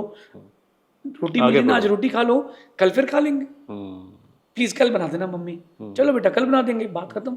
तो अपन पास्ट से जब तक चिपके रहेंगे, ये मान लीजिए कि आप बहुत पीछे रह जाएंगे। एक चीज और है कि हम लोग जिससे बात करनी होती है उससे बात नहीं करते, उसके अलावा उसकी सबसे बात करते हैं। इस पे क्या कहोगे आप? मैं कहूँगा कम्युनिकेशन बहुत अच्छी स्किल है, बट आना चाहिए बात करना आना चाहिए, नहीं तो फिर मतलब खत्म हो जाएगा। मेरे पास मेरा एक बहुत अजीज आदमी बहुत दिनों बाद आया, 6 साल बाद आया। अच्छा। कि जब उसको प्रॉब्लम थी तो मैं उसके लिए खड़ा था, तो 6 साल बाद आया। तो मैंने उसको देख करके ये नहीं कहा कि कुछ और काम है कि इसलिए आ गया है। मैंने कहा यार क्या बात है, कहाँ थे, कहाँ थे तुम? तो जैसे ही मैंने बोला कहाँ थे तुम, तो 6 साल का पूरा जो गैप था मैंने खत्म कर दिया। Communication is very must, but communicate क्या करना है ये मालूम होना चाहिए। राइट। कब करना है, किससे करना है, कैसे करना है। कोई आपसे एग्रेसिव होके मिल रहा है तो आप उससे एग्रेसिव होके कम्युनिकेट करते हो। तो आग कहीं लग जाए तो आग से थोड़ा ना बुझती है। वो अगर एग्रेसिव हो रहा है, शांत हो जाओ, उसको पहले बोल दें तो खाली हो जाए, तो जब वो खाली हो जाएगा तो तुमको सुन लेगा। तो कम्युनिकेशन करना चाहिए, और बहुत बड़ा गैप हो गया है, सब टच में है, टच में कोई नहीं है। एक दूसरे से कोई बात नहीं कर रहा। फादर अपने फोन में बिजी है, वाइफ अपने में बिजी है, बच्चों को अपना फोन दे दिया, वो अपने टैबलेट में बिजी है। सब उन चीज़ों में बिजी जो काम की नहीं है, उन चीज़ों में बिजी हो जो काम की है। लोग मुझे सुनते हैं, अप्रिशिएट करते हैं, तो मैं कहता हूँ कि मुझे अप्रिशिएट मत करो, आप मुझे फॉलो मत करो, मेरी बात को फॉलो करो। क्या बात? तो चीज़ें अच्छी होंगी। एक 3-4-5 दिन पुरानी बात है, मुंबई से एक लेडी आई थी, वेल एजुकेटेड थी और वेल सेटल्ड लाइफ थी उसकी, बट वो इतना बोलने आई थी कि मैं आपको सुनती हूँ और आपको सुन करके ही मैं जिंदा हूँ। अरे वाह। मैंने मन बना लिया था कि आप सुसाइड कर रहे हैं, बट आपके एक शब्द ने मुझे रोक लिया कि जीना क्या जीवन से हार के, पतझड़ के बाद आते हैं दिन बहार के। वाह। तो मैंने लेट गो कर दिया, लाइफ को आगे कर ली। तो ऐसे बहुत सारे लोग हैं जो, मैं कह रहा हूँ कि आप कम्युनिकेट कीजिए, अपने बैठ कर के बात कीजिए। मैं अपने फादर से, अपनी मदर से, जब मैं बिजनेसमैन था तब भी रोज में 1 घंटे बैठ के बात करता था कि आज ये हो गया, आज वैसा हो गया, आज ये नहीं कर पाए। तो अगर आप कम्युनिकेशन गैप कर लेंगे तो वो कोई और फिलर करेगा, ये बात समझने की। फैमिली में, अपने फ्रेंड से आप कम्युनिकेट नहीं कर रहे हैं तो कोई और वो फिलर ले रहा है, वो जो फिलर ले रहा है वो वहाँ कनेक्ट हो रहा है। तो आप कनेक्टेड रहने के लिए कम्युनिकेट करें। राइट। एक बात आपने शुरू में कही थी कि हम लोगों को थोड़ा सा बेटर वर्जन बनना चाहिए, जिससे मैंने शुरू किया था। तो क्या मृत्यु का जो स्मरण है, मेरी किताब आई अभी, मेरी पुस्तक, उसका पहला चैप्टर ही मृत्यु है, तो मैंने उल्टा शुरू किया। तो क्या मृत्यु का जो स्मरण है वो उस मनुष्य को बेहतर करता है या उसको ग्राउंडेड रखता है, उसको थोड़ा सा रियल जो है रियलिटी दिखाता है? मैंने एक पूरी बुक लिखी है मृत्यु पर। अच्छा। और मैंने उसमें अपने जीवन की सबसे छोटी कविता लिखी है कि सच मृत्यु है, जीवन झूठ है, और व्यक्ति झूठ को सत्य करने में लगा है। मृत्यु हर किसी की होनी है, एंड तो हर चीज का होना है, राइट। बट आप उसके लिए रेडी नहीं हो। मैं रेडी हूँ। ये पॉडकास्ट पूरा नहीं भी हो, मैं मर जाऊँ तो भी मुझे कोई गम नहीं, क्योंकि मैं सब कुछ, मैं अपने आप में साधना कर रहा हूँ, सेटिस्फाइड हूँ चीज़ों से, क्योंकि मैं अटैच नहीं हूँ चीज़ों से। मृत्यु बहुत बड़ा सच है जीवन का, और मैं कहता हूँ कि जैन दर्शन की एक बात और करता हूँ। जैन दर्शन जीना नहीं सिखाता, जैन दर्शन अच्छे से मरना सिखाता है कि बार बार जीना ना पड़े। एक बार अगर मोक्ष की प्राप्ति हो गई तो फिर दुनिया में आना ही नहीं। तो मरने के लिए आपको अच्छे से जीना पड़ेगा, और अच्छे से मरने के लिए आपको हर दिन अच्छे से जीना पड़ेगा। किसी ने मुझसे पूछा कि अच्छी नींद के लिए क्या करें रात को, तो मैंने कहा दिन में अच्छे काम करें तो नींद अच्छी आएगी। तो जीवन में अच्छे काम करेंगे तो मृत्यु के समय आपको कुछ बुरा नहीं आएगा। जब आदमी मरता है ना, उस 6 घंटे में, 6 मिनट में, 6 दिन में व्यक्ति अपनी पूरी लाइफ को 1 मिनट 1 सेकंड में स्क्रॉल कर लेता है कि मैंने जीवन में क्या क्या गलत किया है। एक डॉक्टर ने एक पेशेंट से कहा कि सर आई एम सॉरी, आपका कैंसर बहुत ज़्यादा हो चुका है, अब आपकी लाइफ जो है मैक्सिमम 2 डेज़ की रह गई है, आप कुछ कहना चाहते हैं। वो आदमी फूट फूट के रोया और ये कहता है कि अगर मेरे बच्चों से मैं ना बोल पाऊँ तो आप मेरी तरफ से बोल देना कि मुझे जो कुछ करना था मैंने वो कुछ भी नहीं किया, जो जो नहीं करना था वो सब कुछ किया है, ये मेरे दिल की एक मलाल रह गया है, मेरे बच्चों को इतना सा बोल देना। यही अपन सबके साथ हो रहा है कि जो कुछ करना चाहिए तो किया ही नहीं। घर के बाहर एक गाय खड़ी थी धूप में, तो आपने उसको पानी नहीं पिला पाए। एक पक्षी आया उड़ करके, उसने घर में घोंसला बना लिया। 1 स्क्वायर फीट की जगह उसने ली तुम्हारे घर की, तुम इतने में गुस्सा करके उसको जो उसका घर है, नेस्ट है, बाहर फेंक के आ गए हो। क्यों? तुम्हारा 1 बाई 1 स्क्वायर फीट की जगह में तुम्हारा क्या चला जाएगा? क्या उसने तुम्हारा घर खरीद लिया, कब्जा कर लिया कि वो रात को आके तुम्हारे बच्चों को खा जाएगा? क्या कर लेगा वो? थोड़ा हार्ट से बड़ा बने। अगर कोई आपके घर में कोई चिड़िया घोंसला बना के चली गई है तो ये सोचे कि मैंने एक पुण्य का काम और कर लिया है, मैंने किसी के बच्चों को, किसी को आश्रय दे दिया है। तो मृत्यु अच्छी तब होगी जब आप लाइफ को बहुत वास्टली जिए। एक बात बताइए, रिलेशनशिप पे भी मैं बात करना चाहूँगा। Attachment, you used the word attraction, कि अट्रैक्शन वाला चीज़ आ गई है। अट्रैक्शन या अटैचमेंट और सच्चा स्नेह, क्या अंतर है इनमें? देखिए, मैं शब्दों पे नहीं जाऊंगा, मैं भावों की गहराई पे मूल भावना पे। प्रेम, जिसको आपको कहते हो प्यार, बहुत अच्छा वर्ड है, बट लोगों ने उसको भी नेगेटिविटी में ले लिया है। प्रेम, मैं उससे प्रेम करता हूँ। क्या एक पिता अपनी बेटी से प्रेम नहीं करता? क्या एक माँ अपने बेटे से प्रेम नहीं करती? क्या एक भाई अपने बहन से प्रेम नहीं करता? अगर उसके अंदर बुराई है या कुछ नेगेटिविटी है तो वो जो प्रेम शब्द है वो खराब है। मैं भी अटैचमेंट रखता हूँ, मुझे अपने गुरु से अटैचमेंट तो है, अपने आप से अटैचमेंट है, जो मेरे साथ साधक है उनसे तो अटैचमेंट है। अगर उनको पीड़ा होती तो मेरे को भी पीड़ा होती है, तो मैं कहीं ना कहीं अटैच हूँ, बट मैं अच्छी जगह अटैच हूँ। तो प्रेम बोल लो, आप आसक्ति बोल लो, अटैचमेंट बोल लो, अट्रैक्शन बोल लो, डायरेक्शन सही होना चाहिए, फिर सब सही है, फिर सब कुछ सही है। अट्रैक्शन का डायरेक्शन सही तो सब कुछ सही है। लेकिन जब बाहर के प्रेम की बात करता हूँ, किसी को किसी से प्रेम होता है, लड़के को लड़की से, लड़की को लड़के से, आजकल तो और गंदा भी हो गया, लड़के को लड़के से भी हो गया है। भगवान जाने अब दुनिया और क्या दिखाएगी। जानवरों से भी प्रेम करेंगे जैसा इंसानों से करते हैं, तो फिर तो सब कुछ खत्म हो जाएगा। मुझे लगता है कि कलिकाल जल्दी खत्म हो गए, सब देख करके लगता है।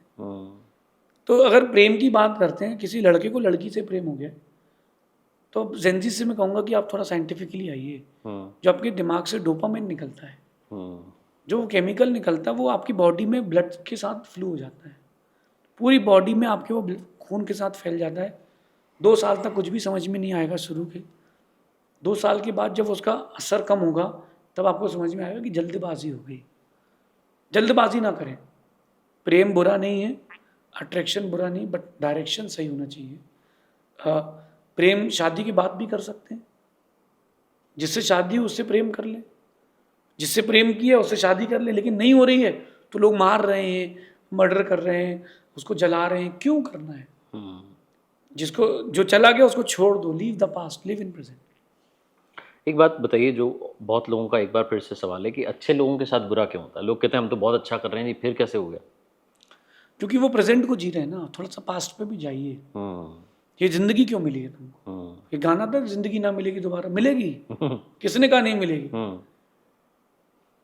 हम कहीं ना कहीं से आए हैं और हम कहीं ना कहीं जाएंगे, यात्रा चलती रहेगी। हाँ, इस बात को, कार्तिक में एक बात कहूंगा, इस बात को व्यक्ति को अपने दिल पे लेके चलना चाहिए। यही भारतीय सभ्यता है।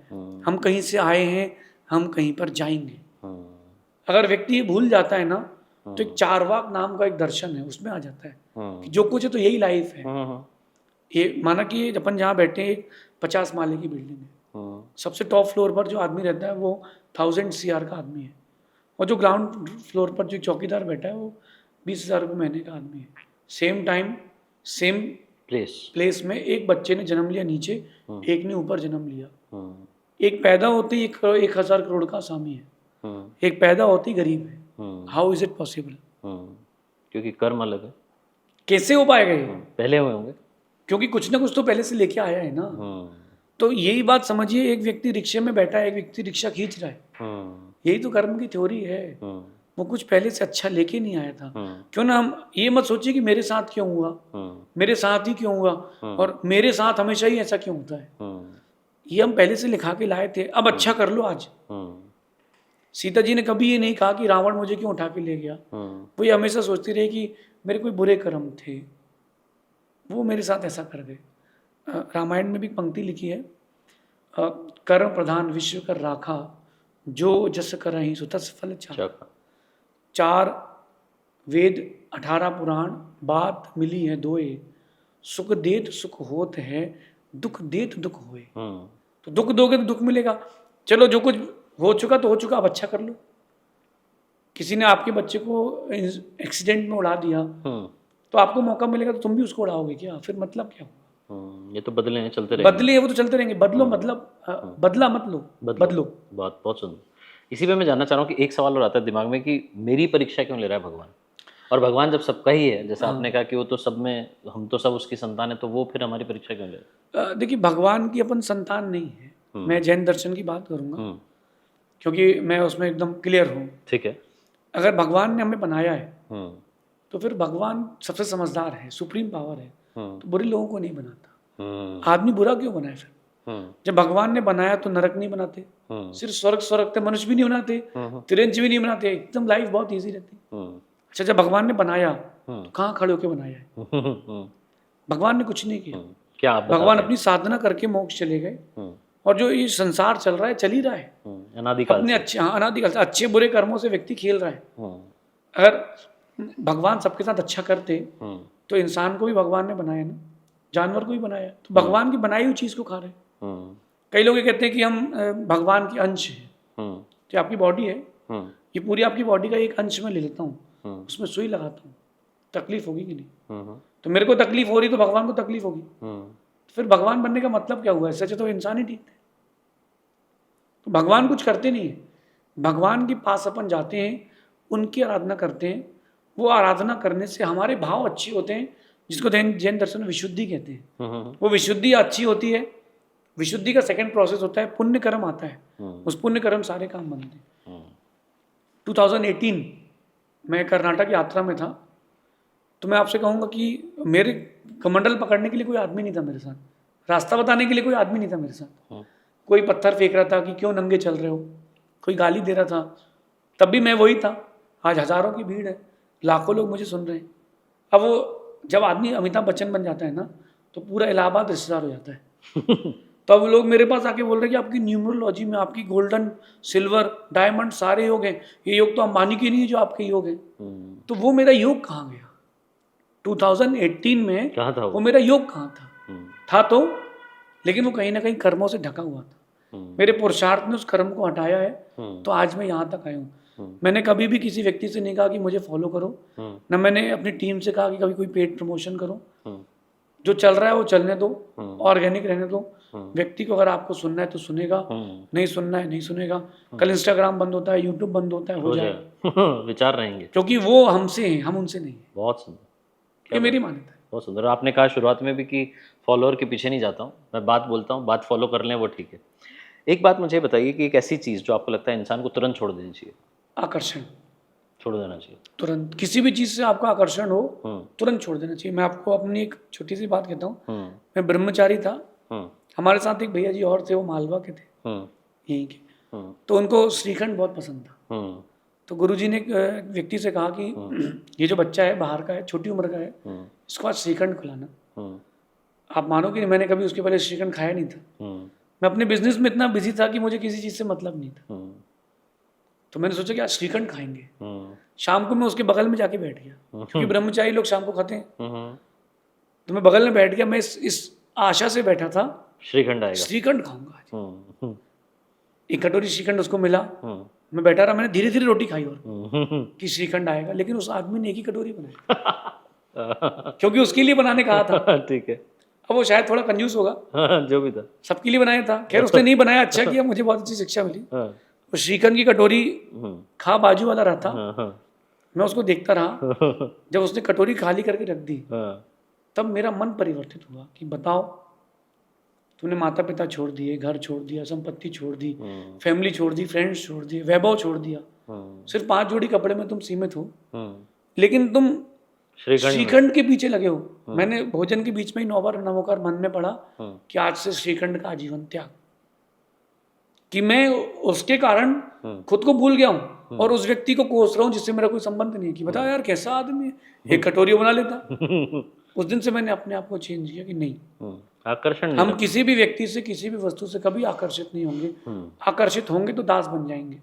सीता का आकर्षण था राम के प्रति, इसीलिए सीता राम के लिए रोती रही, लेकिन राम का आकर्षण सीता के प्रति उतना नहीं था, इसीलिए राम ने सीता को जंगल में छोड़ दिया। आकर्षण आपको डुबा देगा, चाहे किसी भी व्यक्ति के प्रति हो। तो मैं, अगर मुझे लगता है कि मैं किसी चीज़ से अट्रैक्ट हो रहा हूँ तो मैं तुरंत अपने आप को वहाँ से हटा लेता हूँ कि नहीं। मैं अगर आहार पर गया हूँ, कई बार कुछ चीज़ें अच्छी लगती हैं टेस्ट वाइज, मुझे लगता है कि बहुत अच्छी लग रही है, तो फिर मैं उसके बाद लेता नहीं, क्योंकि अगर मैं उससे एक बार अट्रैक्ट हो गया तो नेक्स्ट डे मुझे फिर वो चाहिए, और वो चाहिए तो फिर लोगों से बोलना पड़ेगा। स्वाधीन। जी, ये बताइए, एक महात्मा के, एक मुनि के, एक गुरु के जीवन का सबसे बड़ा सुख क्या? सबसे बड़ा सुख अगर मैं कहूँ तो निराकुलता है एक मुनि का, किसी भी चीज़ में आकुलित नहीं होना।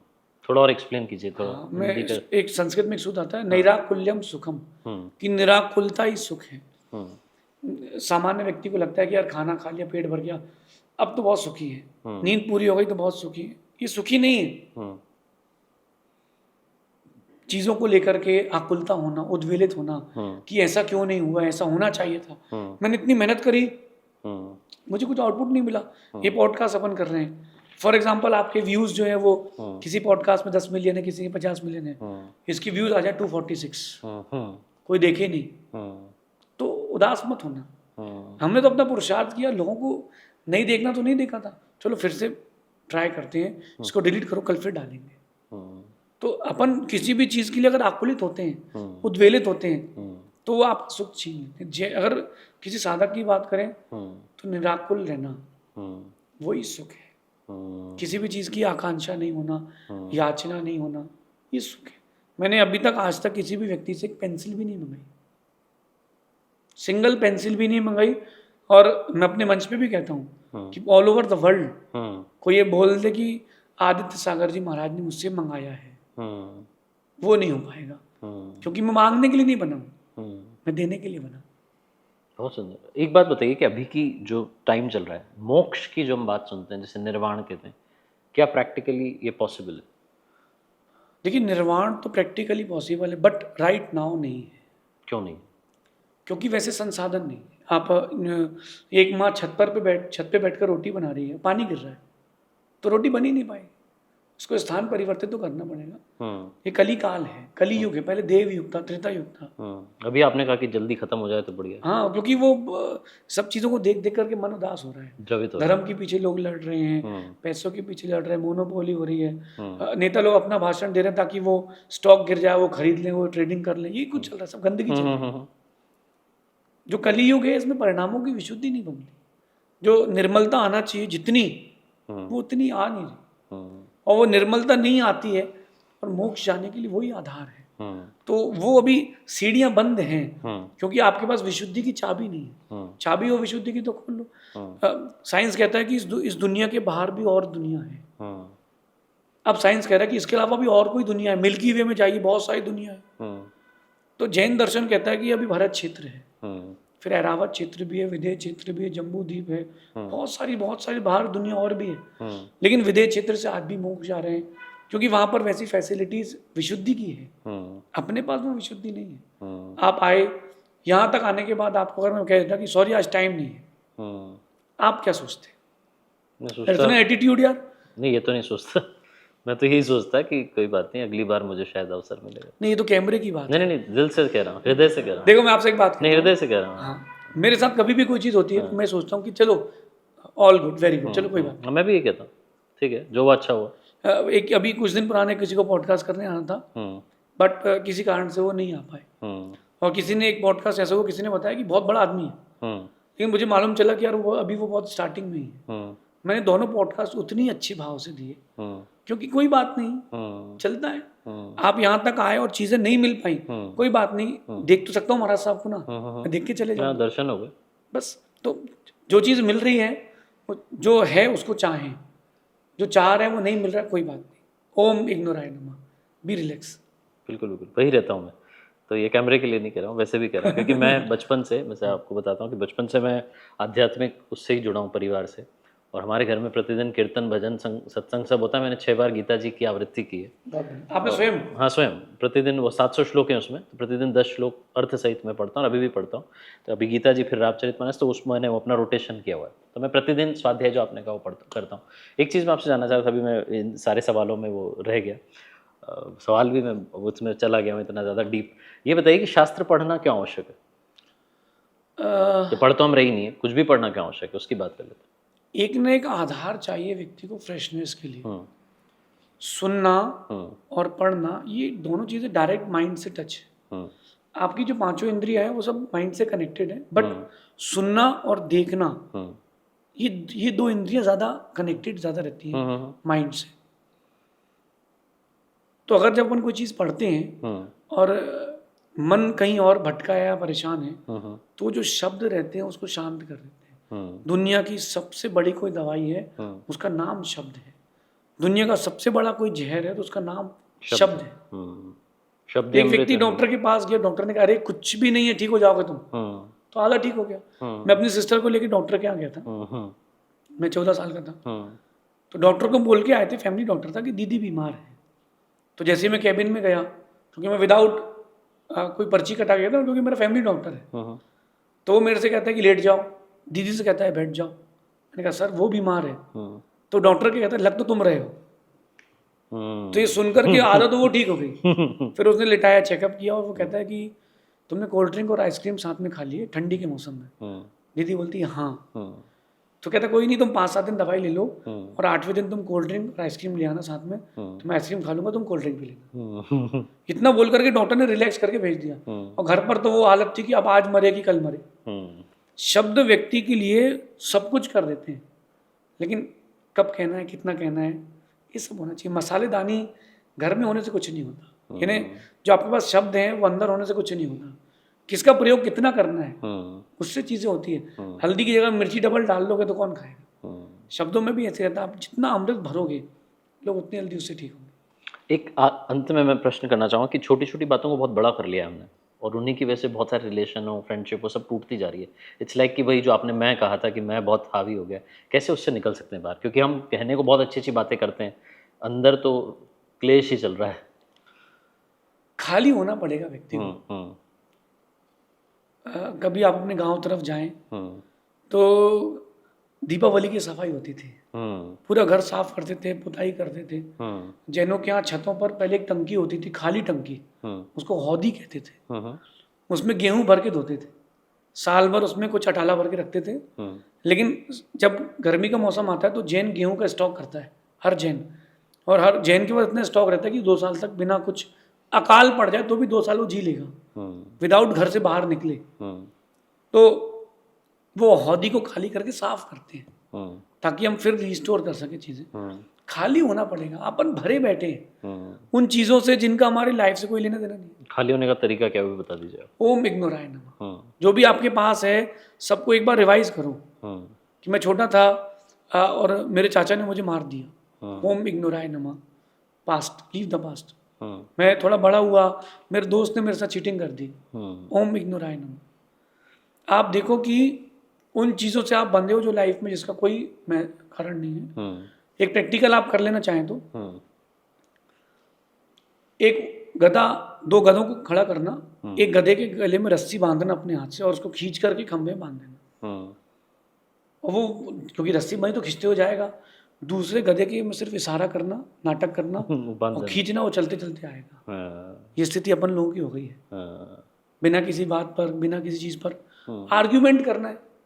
दो लोग बातें कर रहे हैं तो आपको कंक्लूजन देना है, क्यों देना है भाई? इग्नोर करो। मैंने कई बार ये बात बोली है। अगर कोई आपसे कहते कि हाथी उड़ते हैं तो आपका क्या जवाब होगा? उड़ते हैं भाई। हाँ, उड़ते हैं भाई। तुमने कौन से रंग का देखा था? सफेद रंग का। मैंने भी देखा था। तुमने कहाँ देखा था? बस मैं वही छोड़ के मेरे घर की तरफ आया था। और वो बोले कि नहीं वो तो उस तरफ गया था, तो ये मत बोला कि नहीं इस तरफ आया था। नहीं, हो सकता कोई और भी आया हो, मैं नींद में था। तुम सही कह रहे हो। छोड़ो, चीजों को छोड़ो, बातों को छोड़ो, क्या उलझना। तो खाली होना पड़ेगा, और खाली होने के लिए खुद को वक्त देना पड़ेगा। ये पॉडकास्ट है, आप ऐसे बहुत सारे पॉडकास्ट कर चुके, मैं भी दे चुका हूँ। लेकिन इन सबके बीच में मैं आपसे एक बात कहता हूँ कि आंख बंद करके एक बात सोचो, जब किसी ने आपको गाली दी हो, बुरा भला कह दिया हो, और वो बात आपको छुप गई हो, वो आपको डेट, टाइम, प्लेस, वो आदमी, वो क्या कपड़े पहना, सब दिख गया। दिख गया, जुड़े हुए हो किसी और चीज से, छोड़ दो। आज फिर से आंख बंद करो और अंदर जाकर के बोलो डिलीट आए नमा, फॉर्मेट आए नमा, चल छोड़, इन सब चीज में उलझे रहेंगे तो कब आगे बढ़ेंगे? वो स्मृतियों में रह जाए लेकिन भावना तक ना आ पाए तो काम है। खाली होना पड़ेगा। मैं खाली होकर के साधु बनाऊं और आपको खाली होकर के जीवन को आगे बढ़ाना पड़ेगा। मैं भी वही कहता हूँ, भूलने वाली सारी बातें याद है, इसीलिए तो विवाद है। हाँ सही है ना। तो अंत में मैं आपसे बस एक चीज जानना चाहूंगा, सबसे बड़ी समस्या मोबाइल है जिसे हम छोड़ नहीं पा रहे हैं। मैंने एक पिक्चर देखी थी जिसमें हथौड़े से वो तोड़ रहा है मोबाइल को और कह रहा है सब ठीक हो गया। लेकिन वो फिल्म भी मोबाइल में देखी थी। ये बात भी ठीक है। मैं कह रहा हूँ कि फोन समस्या नहीं है, ओवर यूज उसका समस्या ये है कि आप उसके प्रति आसक्त हो गए हो। मैंने भी बहुत सारे फोन यूज किए हैं। हर किसी की आसक्ति रहती है। इंस्टाग्राम है या कोई भी ऐप है, उस तक आप गए हो कि वो आपका हाथ पकड़ के ले गई। आप ही गए। यहाँ से आप बाहर निकलोगे, एक दुकान है, उसके यहाँ गुपचुप मिलती, पानी बताशे, तो पानी बताशे ने कब तुम्हारा हाथ पकड़ के खींचा? आप आकर्षित हुए हो ना। फोन खराब नहीं है। लोग मुझे सुनते हैं, फोन पे ही सुनते हैं। जितने लोग मेरे सामने बैठे हैं इससे कई गुने लोग वहां सुनते हैं। ये आज तो ऑडियंस बैठी है, माना कि अपन स्टूडियो में ही पॉडकास्ट कर रहे हैं, तो नहीं ऑडियंस वर्चुअली सुन रहे हैं, वर्चुअली सुन रहे हैं। तो फोन बुरा नहीं है, उपयोग कैसा करना है। काली मिर्च, काली मिर्च गर्म होती है कि ठंडी? थोड़ी सी तो गर्म ही है। गर्म होती है बट ठंडी होती है। मैं आपको बताता हूँ, यूजेस पर है। काली मिर्च अगर आप पेड़ से तोड़ के खा लेंगे एकदम ठंडी रहेगी, 40 डिग्री 45 डिग्री में भी ये चिल्ड रहेगा। काली मिर्च कच्ची खा लेंगे तो उसी काली मिर्च को पानी में डाल के उबालेंगे तो वो गर्म करेगी। और उसी काली मिर्च को घी और बूरे के साथ आप फेंट करके क्रीम जैसा बना के खाएंगे तो आपको कभी लू नहीं लगेगी, आप चिल्ड हो जाएंगे। तो काली मिर्च बुरी थोड़ी है। उसका उपयोग फोन बुरा है ही नहीं, आप कैसा यूज कर रहे हैं उस चीज पर डिपेंड कर रही चीजें। तो मोबाइल बिल्कुल मैं बुरा नहीं मानता हूँ। मोबाइल को बिजनेस बढ़ गया उससे, बच्चों की स्टडीज बढ़ गई उससे। अगर आपकी कोई कहीं फंस चुका है तो फोन करके अपने आप की जान बचा सकता है। बहुत सारी पॉजिटिव चीजें हैं, जस्ट लाइक सोनोग्राफी की मशीन। तो बुरी नहीं है, यूज कैसा कर रहे हैं। तो अगर आप फोन का सही यूज कर सकते हैं, करते हैं, डायरेक्शन में लेके चलते हैं तो ठीक है। ये जो चीज कब आएगी? जब आपके पास सेल्फ कंट्रोल आए। सेल्फ कंट्रोल नहीं है। हम देखते कुछ और हैं, देखना कुछ और चाहते हैं, दिखता कुछ और है, होते कहीं और है, पहुंच कहीं और जाते हैं। ये प्रॉब्लम क्यों है? क्योंकि सेल्फ कंट्रोल नहीं। मेरे पास फोन नहीं है, कोई भी इलेक्ट्रॉनिक गैजेट नहीं है। मैं अपनी माले से ही काम करता हूँ, जिनवाणी पेन से ही लिखता हूँ। मेरे पास कोई भी इलेक्ट्रॉनिक गैजेट नहीं है क्योंकि मैं भटकता ही नहीं हूँ। अगर कोई मुझे दिखाता भी कि महाराज जी न्यूज़ आई है तो मैं वहीं देख करके स्टॉप हो जाता हूँ। बात दैट्स ऑल। आपको उसमें डूबना नहीं है, बाहर निकलिए, सेल्फ कंट्रोल की रहिए। तो अभी की जो दुनिया है, आखिरी में बस यही जानना चाह रहा हूँ, आध्यात्मिक कैसे बने, कैसे अपने आप को एक सही रास्ते पे लेके आ जाए। बहुत सारी बातें वैसे आपने बता दी, समराइज करके अगर आप अंत में बताना चाहें कि भक्ति से कैसे जोड़ सकते हैं हम लोग। नाम वाली की काम वाली? नाम वाली काम वाली तक ले जाएगी। देखो ऐसा है कि नाम वाइज तो आप किसी का भी नाम रख दो तो वो भक्ति हो जाएगी। कई लोग ऐसे तबले बजाने को भक्ति मान लेते हैं, कई लोग बैठ करके ताली बजाने को, सॉफ्ट म्यूजिक सुनने को भक्ति मानते हैं। काम वाली चीज यह है, एक अंदर से परमात्मा से जुड़ाव होना चाहिए कि आप मेरे हो और मैं आपका हूँ। मेरे जैसे कई हों आपके हैं, लेकिन मेरे जैसा कोई नहीं है। मैं भगवान से रोज जाके रोज झगड़ता हूँ। किस बात पर झगड़ता हूँ? और आपको भी झगड़ना चाहिए। लोग बहुत परेशान रहते हैं, किससे बोलेंगे, भगवान से बोलते काम होता नहीं, क्योंकि काम कर्मों से होता है। तो मैं कहता हूँ कि भगवान के पास जाके रोज झगड़ो, आध्यात्मिकता से झगड़ो कि मैं आज फिर आपके द्वारे आया हूँ, मुझे पता है कि आज भी मेरा काम नहीं हुआ, मेरी प्रॉब्लम थी, सॉर्ट आउट नहीं हुई, कोई बात नहीं, मैं आपके अलावा कहीं और तो जाता हूँ नहीं, आप ही को सुनना और आपको सुनना, आपको सुनाऊंगा, कल फिर आऊंगा, मैं कहीं और नहीं जाऊंगा। क्या बात। और आपको सुनना पड़ेगा, और एक दिन मेरा विश्वास है कि आपको मेरा काम करना पड़ेगा। इस विश्वास से मैं हर दिन आऊंगा। कब तक नहीं मानोगे, मैं तो हर दिन आऊंगा, एक दिन मानना पड़ेगा। क्या बात। तो इस विश्वास से भगवान के पास आए, और वो विश्वास ऐसा हो भगवान के प्रति जैसा 1.5 साल के बच्चे का अपने पिता के प्रति है। और 1.5 साल के बच्चे को उसके पिता आकाश में फेंकते हैं। 6 फीट का पिता है, 1.5 फीट का बच्चा है, 3 फीट ऊपर फेंक दिया, यानी यूं जमीन से 10 फीट ऊंचा है। बच्चे की जो हाइट है उससे वो लगभग 5, 7, 8 गुना ऊपर फेंक दिया है। बच्चा हंसता है, हंसता हुआ नीचे आता है। अब आपसे पूछता हूँ, माना कि आपकी हाइट 6 फीट की है, आपको कोई 5 गुना ऊपर फेंके, यानी 30 फीट ऊंचा फेंके, बोले मैं हूँ, आजा आजा, आप क्या सोचोगे? अरे आज तो मरे भाई, क्योंकि नीचे वाले पर विश्वास नहीं। तो ऊपर वाले पर विश्वास रखो, सब अच्छा होता है। रिलीजियस रहो। आध्यात्मिकता के लिए मैं कहूँगा कि स्टार्ट करो, अपने आप को सेल्फ कंट्रोल से जोड़ना स्टार्ट करो। वहीं से शुरू होगा। जहाँ जो कुछ भी चल रहा है चलने दो, अपने आप को उसमें वैसा ढाल लो। आपको कोई बहुत इंपॉर्टेंट मीटिंग में जाना है, और उस मीटिंग में आपका कोई बहुत बड़ा बिजनेस सेट हो सकता है, आप माई एफएम में हैं कि वो आपका है। माई एफएम भी मेरा ही है, मैं तो वही मानता हूँ। नहीं, माई एफएम में आप हैं कि वो आपका है प्रैक्टिकली। हाँ, वैसे मैं हूँ, मैं आप वर्किंग देयर। अगर कोई आपको अपॉर्चुनिटी दे रहा है कि आप अपना एफएम खोल सकते हो, तो आप 1 मिनट के लिए माइंड को स्विच तो करोगे, यार अपन बिजनेसमैन बन रहे हैं, और फ्लाइट छूट गई, ट्रेन नहीं है, सिर्फ एक 3rd क्लास बस है जिसमें हल्ला भी है और बदबू भी है, जाओगे कि नहीं जाओगे? जाओगे ना, क्योंकि आपको एक लक्ष्य दिख रहा है। लाइफ में एक टारगेट बनाए, एक टारगेट रिलीजियस हो, एक टारगेट आपका स्पिरिचुअल हो, एक टारगेट आपका वर्किंग से रिलेटेड हो। बहुत सारे टारगेट सेट करें, उस टारगेट के लिए जिए, और अपने शब्दों में एक शब्द कभी ना रखें यूं ही। लोग क्या करते हैं, किसी को कुछ भी कह देते हैं, फिर बाद में कहते हैं मैं तो यूं ही कहा था, तो उसको तो बुरा लग गया। यूं ही शब्द जो है वो बहुत बार बहुत नुकसान दे देता है। रावण भी कहते हैं मैं तो यूं ही उठाया था सीता को, अरे यूं ही उठाया था, तुम्हारे चक्कर में तुम रामायण हो गई। द्रौपदी कहती कि मैंने तो यूं ही कह दिया था दुर्योधन को कि अंधों के अंधे होते हैं, वो यूं ही के चक्कर में तो महाभारत हो गई। तो लाइफ में जिसके जो भी प्रॉब्लम हो रही है, वो यूं ही शब्द हटाना पड़ेगा, बहुत कुछ अच्छा हो सकता है। बहुत सुंदर, आनंद आ गया, मतलब भक्ति रस में डूब गए। और वैसे तो पॉडकास्ट करते हैं हम, लेकिन ये भावकास्ट हो गया, और माई एफएम पर कहते हैं चलो अच्छा सुनते हैं, लेकिन हमने आज चलो बहुत बहुत बहुत अच्छा सुन लिया। तो बहुत बहुत आपका साधुवाद, आपको नमस्तु, जय जिनेंद्र। आपका आशीर्वाद हम पर, भक्तों पर, सब पर बना रहे, और आप ऐसे ही पथ प्रशस्त करते रहें, क्योंकि जैसा आपके गुरु महाराज ने आपसे कहा कि तुम्हारा जो उद्देश्य है वो बहुत बड़ा है, तो उस पर आप चलते रहें। आपको सादर वंदन, सादर प्रणाम। सबके लिए मंगल कामना, और आपका भविष्य बहुत उज्जवल हो। बहुत प्रणाम, धन्यवाद।